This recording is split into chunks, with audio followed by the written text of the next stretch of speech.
Hi, it's Charlie Bengel. Welcome to another edition of Meet a Top Producer. My special guest today is Don Riley from the Alexandria West office.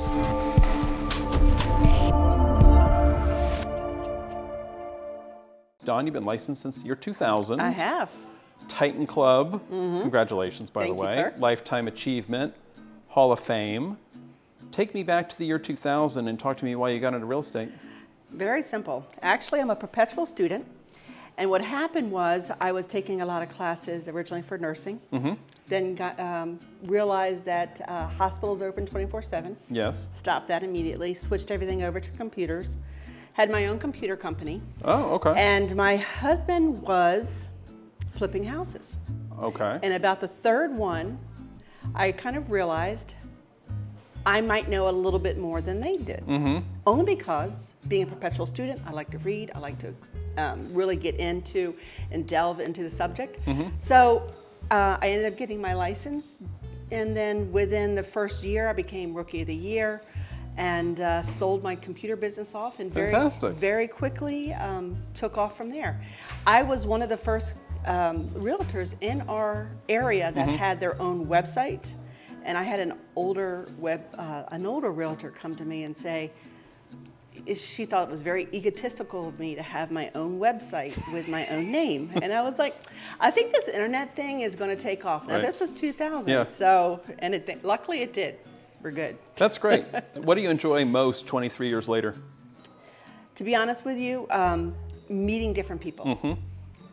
One, going into other people's houses now.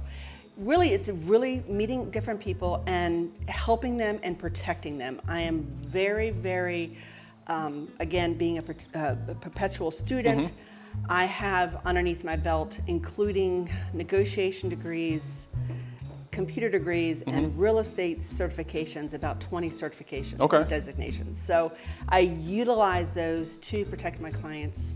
So you'll be glad to know that. I like it. What's your motivation all these years later still? Your big why? My big why, helping my team and my clients.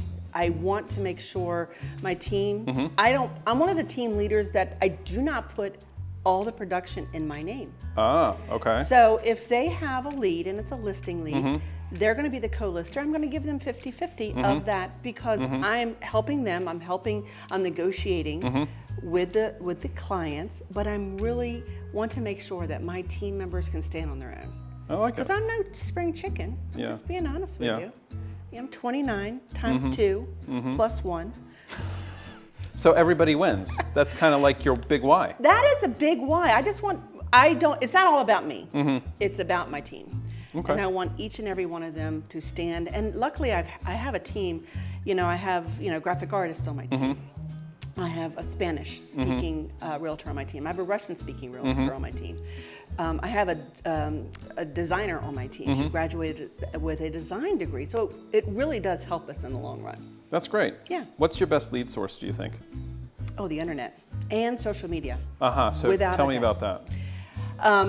Again, I started the internet very early. I still get a lot of leads from my website that I built from scratch. Okay.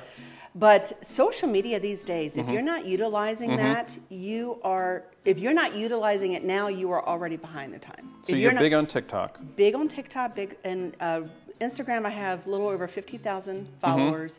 TikTok is almost 100,000.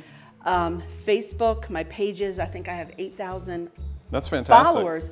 But it really does, you really have to get in front of the video camera. Pictures are nice. Yep. Instagram is nice with the pretty pictures, but it's really important to get in front with a video because that's the only, and I'm not talking the dancing. If you go to my TikTok, I promise you, I'm not dancing. Right. No, I've told people that. I am not singing. Yeah. You can't. I can't. So if someone's not been on your TikTok before, what do you typically post, and how did you grow it to almost 100,000 people? Well, they do say to find your niche, your niche. Yeah. And for me, I didn't know what it was because being a perpetual student, I'm a master certified negotiator. I'm taking a class right now from Yale on negotiations. I did not know where to go. Yeah. So I would do a little bit of real estate, a little bit of negotiations, and then one day the nerdy computer gal in me came out and I had one of my coworkers in my office. I walked up to her computer and she had like 95 unread emails, and I literally gasped, and I was like, anxiety kicked in. Yeah. I could not, and I was like, I'm going to get on and do a TikTok about how to organize your emails. And I woke up the next morning with like 8,000 new followers, and I'm like, dang it, now I've got to be the nerdy gal on TikTok. But it's worked. I kind of incorporate the real estate and negotiations. Okay. So it's more, and being a team leader, being, the oldest in my family, being an Aries, I always like to lead and to educate. Okay. So a lot of my TikTok is, I've been doing assumption loans for years because I've been in it. So last year when I saw the interest rates going up, I immediately started doing assumption loans. Hey guys, I don't want to talk about this market shift. I want to talk about the assumption loans that we are going to be faced with. And immediately, another 10,000 followers. So things like that, OTC, one-time close loans, how to buy land, build it, wrap it all into one package for VA, FHA, USDA. A lot of people don't know about that. Right. So just getting on there, talking about it, my experience and my clients, what they've done, immediately I get a lot of followers that way. So you do have to know. So what has this resulted in? You get a lot of leads. I get a like this lot is of not leads. just for entertainment. So many leads. It makes you money. Every day I get many leads. So every day. How many of them close? Like how many leads? Many TikTok and Instagram leads did you get last year that resulted in business? Between my client for my team, probably 25 or 30. Yeah, that's a big number. It's a lot. Yep. Even now, we get so many leads a day, and either they're looking. Personally, most of my stuff right now is starting to be referrals. Okay. Because I'll have someone from California. I wish you were in California. I'm not in California, but my background, I'm a DBA, a database administrator, so my background is organizing. So I have a database full. Sure. So I can immediately find, where are you? San Diego, boom. Here's a referral, get it out, done. So a lot of my business now is referrals. I get leads and leads a day. They might be in Pennsylvania. I'll find them someone working. Okay. So it really works out well. How often do you post? Is this like an organized, I post every day, you have a system, or? I am more of the quality versus quantity. Okay.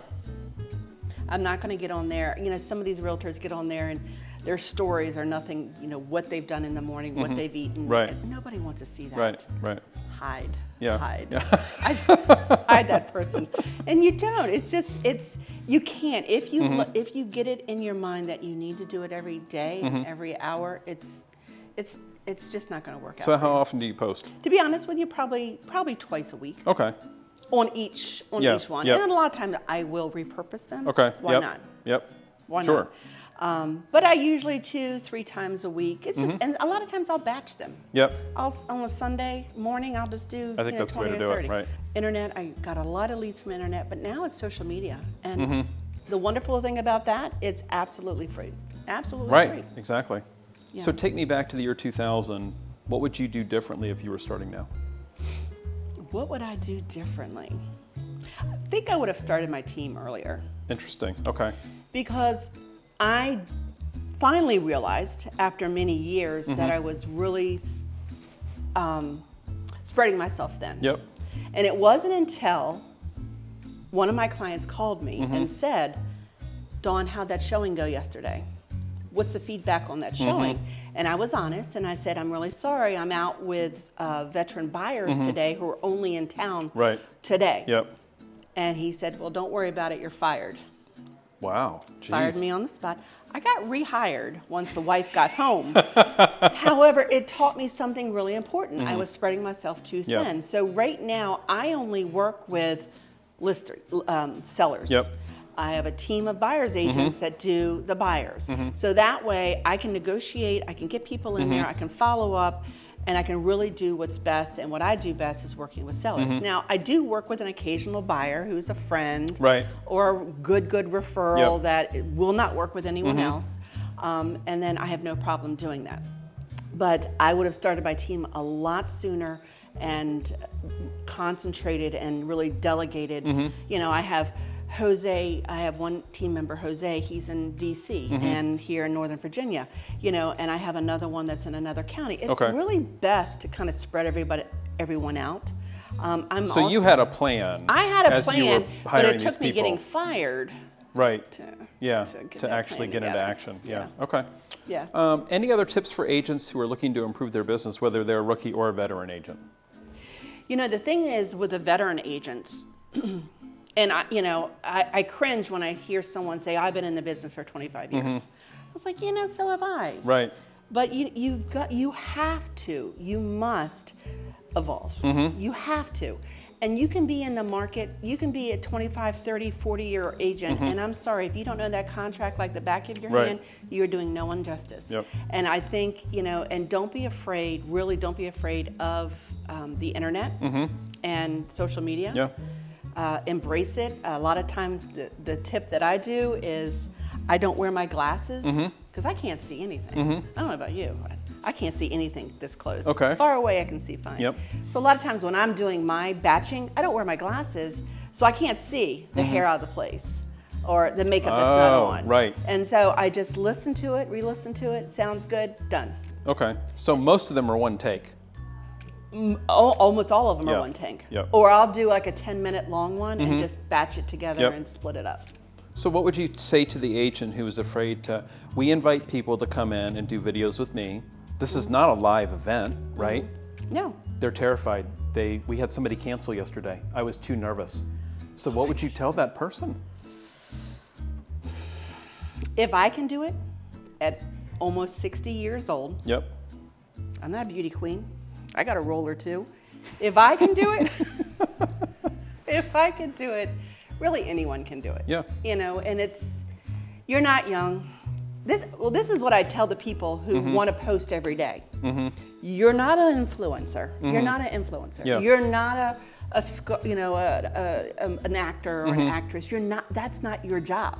My job is not to be in front of this camera and, you know, speak very fluently and, you know, and to be gorgeous. It's not my job. My job is to market and negotiate the heck out of someone's real estate transaction. Right.